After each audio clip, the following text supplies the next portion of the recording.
വർഷം 2025 ഏപ്രിൽ മാസം 26-ാം തീയതി പുലർച്ചെ 1:40 സമയം. ഞാൻ ഇങ്ങനൊരു വീഡിയോ എടുക്കണം എന്ന് ഒട്ടും വിചാരിച്ചതല്ല. പക്ഷേ ഇപ്പോൾ ഞാൻ തുടരും എന്ന സിനിമ കണ്ട് വീട്ടിലേക്ക് വന്ന് കയറിയുള്ളൂ. ഇങ്ങനൊരു സിനിമ കണ്ടതിന് ശേഷം ഇങ്ങനൊരു വീഡിയോ എടുക്കാതിരിക്കാൻ ഒരു നിർവാഹവുമില്ല. നമ്മളെല്ലാം ഓർമ്മ വെച്ച നാൾ മുതൽ കാണുന്ന ഒരു ലാലേട്ടനുണ്ട്. മുണ്ട് മടക്കി മുന്നിൽ വന്ന് നിന്നാൽ കാണുന്ന പ്രേക്ഷകൻ്റെ രോമം എഴുന്നേറ്റ് നിൽക്കുന്ന ലാലേട്ടൻ. ആ ഒരു ലാലേട്ടനെ ഒരുപാട് നാളായിട്ട് മിസ് ചെയ്തിരുന്നു. കഴിഞ്ഞ കുറേ പടങ്ങൾ ആ ലാലേട്ടനെ തിരിച്ചു തരാം എന്ന് പറഞ്ഞ് ഒരുപാട് അവകാശവാദങ്ങളോടുകൂടി വന്ന് പൊട്ടിപ്പോയിരുന്നെങ്കിലും ഒരു അവകാശവാദമില്ലാതെ വന്ന ഈ സിനിമയാണ് ആ ലാലേട്ടനെ എന്നെ സംബന്ധിച്ചിടത്തോളം തിരിച്ചു തന്നത്. ഫസ്റ്റ് ഹാഫിൽ വളരെ വളരെ കാം ആൻഡ് ക്വയറ്റായിട്ട് പോകുന്നൊരു സിനിമ. ഫസ്റ്റ് ഹാഫിൻ്റെ അവസാനത്തോടുകൂടി ഒരു ടെൻഷൻ ബിൽഡായി സെക്കൻഡ് ഹാഫിലേക്ക് വരുമ്പോൾ മറ്റൊരു ട്രാക്കിലേക്ക് മാറുന്ന വളരെ ഭംഗിയായിട്ടുള്ളൊരു ചിത്രം. ഈ സിനിമയെക്കുറിച്ച് പറയുമ്പോൾ നമുക്ക് വിട്ടുകളയാൻ പറ്റാത്ത രണ്ടുപേരുണ്ട്.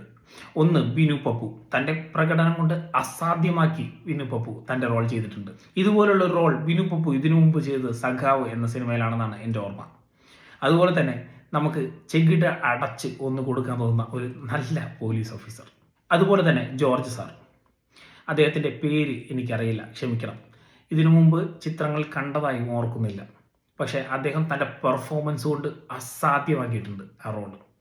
തീർച്ചയായും നമ്മൾ ഈ സിനിമ കണ്ടിറങ്ങുമ്പോൾ ജോർജ് സാറിനെ മറക്കാൻ ഒരു സാധ്യതയില്ല.